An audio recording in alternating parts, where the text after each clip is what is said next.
எப்படி இருக்கிறீங்க? இன்று 8ஆம் தேதி நவம்பர் மாதம் 2013ஆம் ஆண்டு.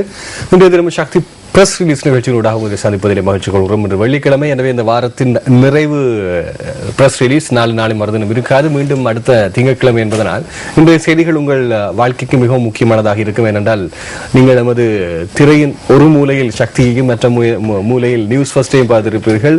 நியூஸ் ஃபர்ஸ்ட் என்பது நமது செய்தி உங்கள் வாழ்க்கை அல்லது உங்கள் வாழ்க்கை எங்கள் செய்தியாக அமைவது. எனவே இன்றைய தினம் உங்கள் வாழ்க்கை செய்திகளை நாங்கள் தருவதிலே முன்னிற்கின்றோம். பத்திரிகைகளை சுமந்து வந்து அது பற்றிய மேலதிக தகவலை பெற்றுக் கொள்வதற்காக செய்தி அறையிலிருந்து நாங்கள் அழைத்திருக்கின்றோம் ரசூலை. வணக்கம் ரசூல்.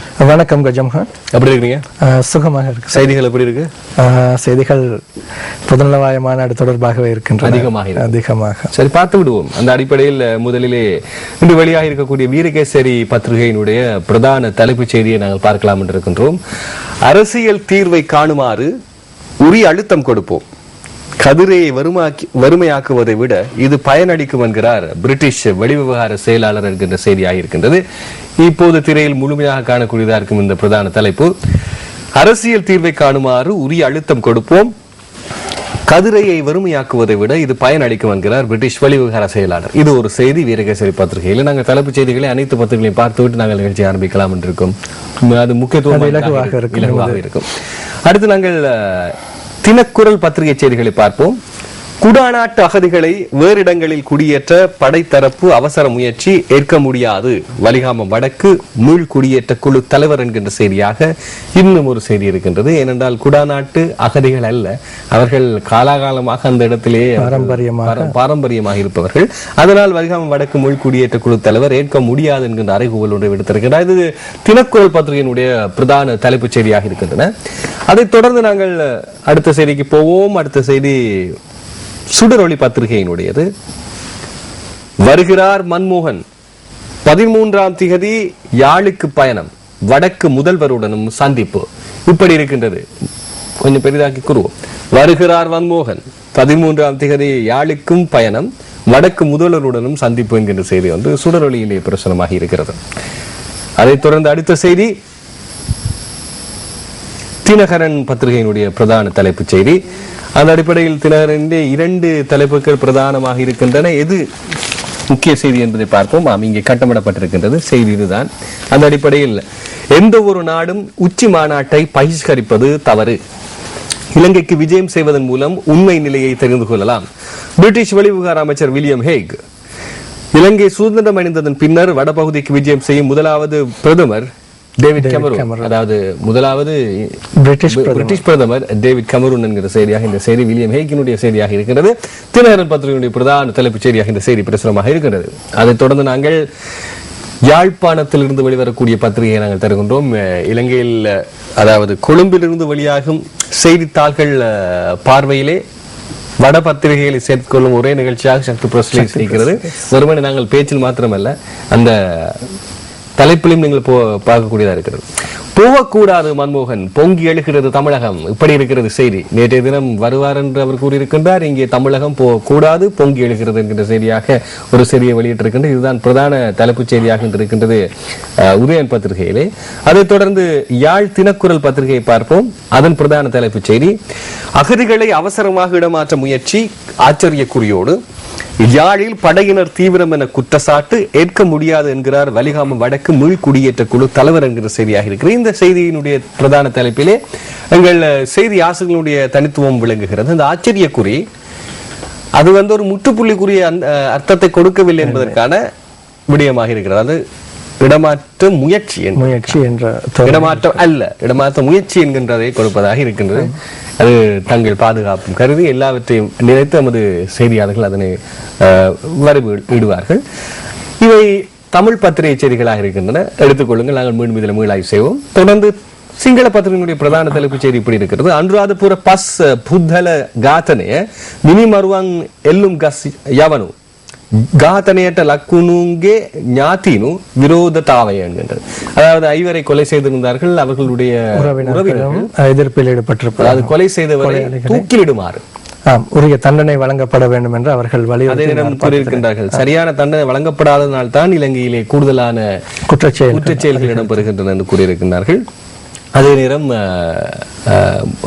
இந்த கொலைக்கு முகம் கொடுத்த குடும்பத்தினருக்கு பாதுகாப்பு வழங்குமாறும் கேட்டுக்கொண்டிருக்கின்றார்கள். WB ஏகநாயக்க பிரதி அமைச்சரிடம் இந்த பத்திரத்தையும் கையளித்திருக்கின்றார்கள் அந்த பிரதேச மக்கள் என்பதும் இங்கே குறிப்பிடத்தக்க தினமின பத்திரிகையினுடைய பிரதான தலைப்பு செய்தியாக இருக்கின்றது. அரசாங்க பத்திரிகை என்பது குறிப்பிடத்தக்கது. திவையின பத்திரிகையினுடைய செய்தி ஒரு சூப்பர் செய்தியா இருக்கிறது, ஒரு லக்ஸரி செய்தியா இருக்கிறது. சிங்களத்தில் சொல்லுவாங்க அதை சுப்பிரியன். පැය 48ක් ගත වීමටත් පෙර සුපිරි බූරු පිටිය වටලු පොලිසිය 23කට සුපිරි මාරුවක්. அதாவது கடந்த 2-3 தினங்களுக்கு முன்னர் கொழும்பில் கம்பெனி தெருவில் ஒரு பிரபலமான ஒரு சூதாட்ட நிலையம் போலீசாரால் சுற்றி வளைக்கப்பட்டு அங்கிருந்து பலர் கைது செய்யப்பட்டிருந்தார்கள் சட்டவிரோத சூதாட்டத்தில் ஈடுபட்டிருந்தமை தொடர்பாக. அந்த சம்பவம் இடம்பெற்று மறுநாள் தான் இந்த இடமாற்றங்களும் மேற்கொள்ளப்பட்டிருக்கின்றன. அதாவது இந்த சுற்றி வளைப்பில் ஈடுபட்டு பலரை கைது செய்தவர்களும் இந்த இடமாற்றத்திற்கு உட்படுத்தப்பட்டிருக்கின்றார்கள். இடமாற்றத்திற்கு உட்படுத்தப்பட்டிருக்கின்றார்கள். அதாவது அந்த சூதாட்டத்தின் போது கைதானவர்களும் பல பிரபலங்கள். இது ஒரு செய்தி. அதாவது ஏற்கனவே ஒரு என்ன சொல்வார்கள், சூது இடம்பெறுகின்ற இடத்தில் சூதில் ஈடுபட்டவர்கள் கைது செய்த 23 போலீசார், நேர்மையான போலீசார் நினைக்கின்றேன், உடனடியாக இடமாற்றப்பட்டிருக்கின்றார்கள். ஏனென்றால் மாட்டிக்கொண்டது அதி உன்னதமானவர்கள் இலங்கை. திவையின பத்திரிகை செய்தி. அடுத்து லக்பிம பத்திரிகையினுடைய செய்தி, பது ஹொருண்ட வெனம் உசாவியாக் தீந்து கிரியாத்மக கிரீமட்ட தவத்து உசாவியா. அதாவது வரி ஏய்ப்பவர்களுக்கு தனியான ஒரு நீதிமன்றம் மற்றும் அந்த நீதிமன்றத்தினால் வழங்கப்படுகின்ற தண்டனைகளை செயற்படுத்துவதற்கு மற்றும் ஒரு நீதிமன்றம் என்று தண்டனையிலிருந்து விலகிக் கொள்கிறார்கள் என்பதும் குறிப்பிடத்தக்கது. அதாவது வருமான வரியை கட்டாமல் இருக்கும் கோடீஸ்வரர்கள் செல்வந்தர்களுக்கான ஒரு எச்சரிக்கையாக இருந்தால் இப்ப செல்வந்தர்கள் என்றால் கோடி இல்லாவிட்டால் செல்வந்தர்கள் இல்லை என்ற நிலைமை காணப்படுகிறது. மேல அப்படி இனி என்றால் பில்லியன் ட்ரில்லியனுக்கு தான் போகணும்.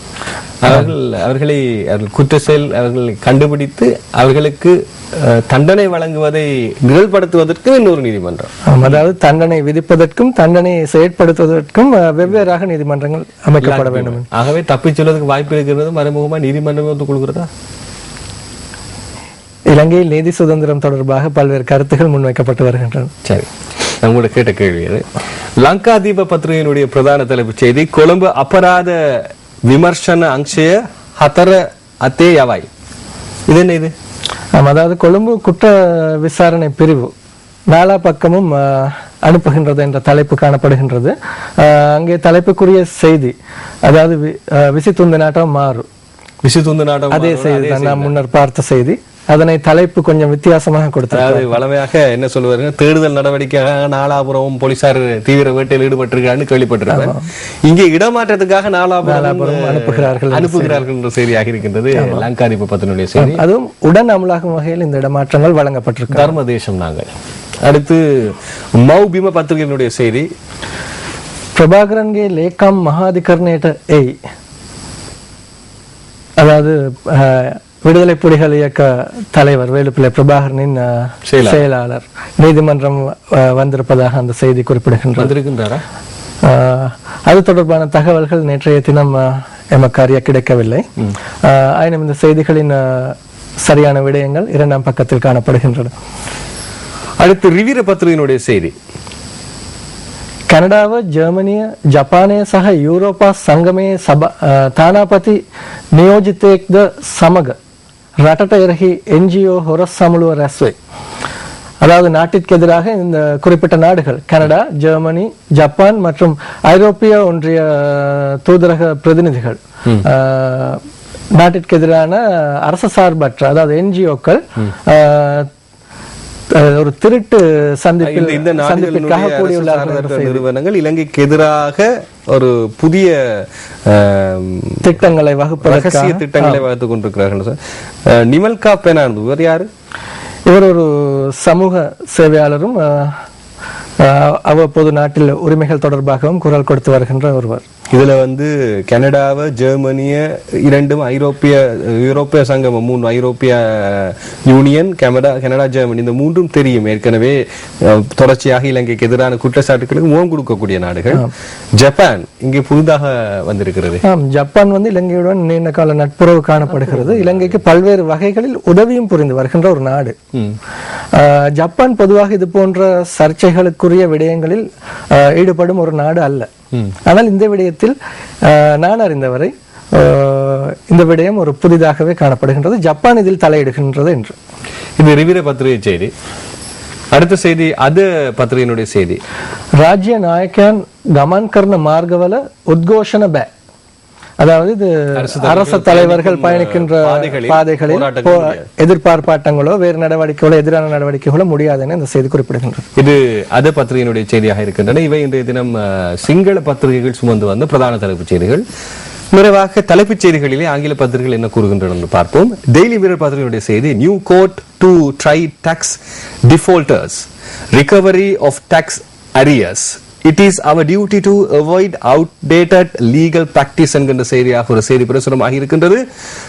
இது நாங்கள் ஆமா, அப்படி தவறுவர்களை பிடித்து அவர்களுக்கான தண்டனைகள் அல்லது பணத்தை மீள்பெறுவதற்கான புதிய திட்டம், வரி ஏய்ப்பவர்கள் மற்றும் வரி செலுத்தாமல் நிலுவையில் வைத்திருக்கின்றவர்களுக்கு எதிராக இந்த விஷயம். It is our duty to avoid outdated legal practice, அதாவது காலத்தை தாண்டி விட்டால் தாங்கள் சட்டத்திலிருந்து மீளுவோம் என்கின்ற அந்த சாதாரணமான பயன் ஏற்கனவே நாங்கள் முகம் கொடுத்து ஏற்றுக்கொண்ட சில விஷயத்தை மாற்றி அமைப்பதற்கு ஒரு திட்டம், அதாவது காலத்திற்கு உகந்தவாறு அதனை கையாள்வதற்குரிய இது இங்கே தெரிவிக்கப்பட்டது. அங்கே பிரதம அரசரின் படமும் போடப்பட்டிருக்கின்றது. அவரது கருத்தாகவே அது காணப்படுகின்றது.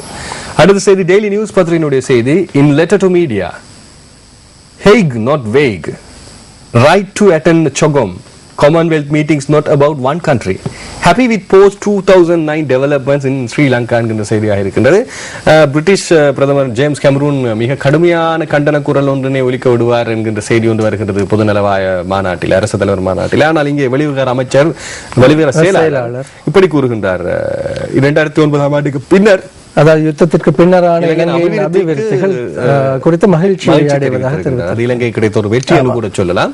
இலங்கை 2009ஆம் ஆண்டுக்கு பின்னர் அபிவிருத்தி இடம்பெறவில்லை என்று கூற முடியாது. ஆமாம், நாங்களும் ஏற்றுக்கொண்டாகவும் பாதையில் பயணிக்கின்றோம். எழுந்தமானதாக அது அபிவிருத்திகள் தொடர்பான இதுகளை கவனிக்கக்கூடியதாக, அபிவிருத்திகளை கண்கூடாக காணக்கூடியதாகவும் இருக்கு. ஆனால் உலகம் பேசிக் கொண்டிருக்கும் ஒரே விடயம் அபிவிருத்தி அல்ல, உரிமைகள் சார்ந்த விடயம். Commonwealth meetings not about one country, அரச தலைவர்கள் மாநாடு ஒரு நாட்டிற்கு மட்டும் உரியதல்ல என அவர் தெரிவித்திருக்கிறார். அடுத்த செய்தி தி ஐலண்ட் பத்திரிகையினுடைய செய்தி. Nearly 1,200 cancer patients without post surgery treatment என்கிற செய்தியாக இருக்கு. Nearly 1,200 cancer patients without post surgery treatment, அதாவது கிட்டத்தட்ட 1200 புற்றுநோயாளர்கள் அதாவது சத்திர சிகிச்சைகளுக்கு பின்னரான சிகிச்சைகள் என்று காணப்படுவதாக இந்த செய்தி. பின்னர் தொடர்படக்கூடிய சிகிச்சைகள் தொடர்ச்சியான அவர்களுக்கான இல்லாமல் சிகிச்சைகள் என்கிற செய்தி பார்க்க வேண்டிய மிக முக்கியமான செய்தி. அரஃபாத் வாஸ் பாய்சன்ட் என்கின்ற செய்தி ஒன்று இருக்கிறது. யசீர் அரஃபாத்துக்கு முதல் ஞாபகம் இருக்கும், அவரது ஆடையிலே வந்து ரேடியேஷன், பொலோனியம் ரேடியேஷன்ஸ் இருப்பதாக கூறியிருந்தார்கள். இப்போது அந்த கதிர்வீச்சு உண்மை என்று சொல்லப்படுது, ஆடையிலே போடப்பட்டிருக்கிறது. அதனால் தான் அவர் உயிரிழந்ததான் ஒரு அவரது மரணத்திற்கு பின்னர் அது குறித்த சர்ச்சைகள் எழுந்த நிலையில் அது தொடர்பான விசாரணைகள் முன்னெடுக்கப்பட்டு வந்தன. அதிலிருந்து ஒரு சில சந்தர்ப்பங்களில் தெரிவிக்கப்பட்ட கருத்து தான் அவர் ஸ்லோ பாய்சன், அதாவது மெல்ல கொள்ளும் விஷம், அதன் மூலமாக கொடுத்து உயிரிழந்திருப்பதாக செய்திகள் தெரிவிக்கும். உலகத்தில் எவ்வளவு யோசிக்க வேண்டியிருக்கு ஒரு மனிதன் வாழ்றதுக்கு. அடுத்த செய்தி சிலோன் டுடே பத்திரிகையுடைய செய்தி. அட்டெண்ட் சொகோம், மன்னார் பிஷப்ஸ் urges மன்மோகன் Singh advises then visit the north and be enlightened என்கின்ற செய்தியாக இருக்கின்றது. இங்கே இதில் இருக்கக்கூடிய செய்தி மன்னார் ஆயர் ராயப்பு ஜோசப் பாண்டகே அவர்கள் அழைப்பு விடுத்திருக்கிறார். அதாவது இந்திய பிரதமர் மன்மோகன் சிங் பொதுநலவாய மாநாட்டில் கலந்து கொள்ள வேண்டும் என்று, கலந்து கொண்டு அதனை பிரகாசப்படுத்த வேண்டும் என்று கோரியிருக்கிறார்.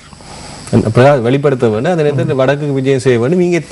இங்கே கூறப்பட்டிருக்க விடயத்தை பார்ப்போம். The bishops of Mannar, Reverend Rayapu Joseph is urging Indian Prime Minister Manmohan Singh to attend the Commonwealth Heads of Government meeting and visit the northern province including Mannar என்கின்ற செய்தி தான்.